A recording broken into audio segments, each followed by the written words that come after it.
திருச்சியில் கலைஞர் பிறந்த நாளை முன்னிட்டு அரசு நடுநிலைப் பள்ளிக்கும் மாணவர்களுக்கும் 3 லட்சம் மதிப்பிலான நலத்திட்ட உதவி வழங்கினார் சட்டமன்ற உறுப்பினர் SR ராஜா.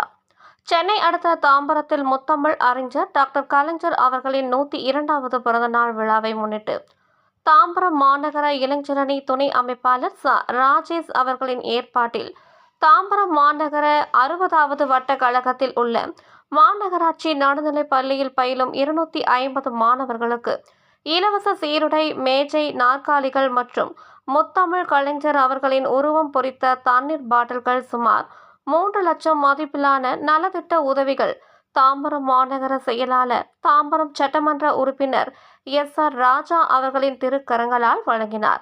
இந்த நிகழ்ச்சியில் மண்டல குழு தலைவர் T. Kamaraj, SG Karunakaran, Rathinakumar, Mangalapuram Babu, R. Sanjeevi, Chithiram, Vasudevan, Ilakkiya, Rajesh, Patturaj, Muthumaran, Vicky என்கின்ற KS யுவராஜ், மு. சூர்யா, மணிகண்டன், மதன், கார்த்திக்ராஜ், சிவகுமார், பிரபாகரன், ரமேஷ், திவாகர், ராஜி, குருமணி, பிரவீன்குமார், மீசை சம்பத், செல்லா, பெஞ்சமின், பிரபாகரன், வெங்கடேசன், மகேந்திரன், யுவராஜ், குணசேகரன், லோகேஷ், PTC குணசேகரன், ஹரி பிரகாஷ், சதீஷ்குமார், கௌசிகா மற்றும் ஆசிரியர்கள், மாணவ மாணவிகள் ஏராளமானோர் கலந்து கொண்டனர்.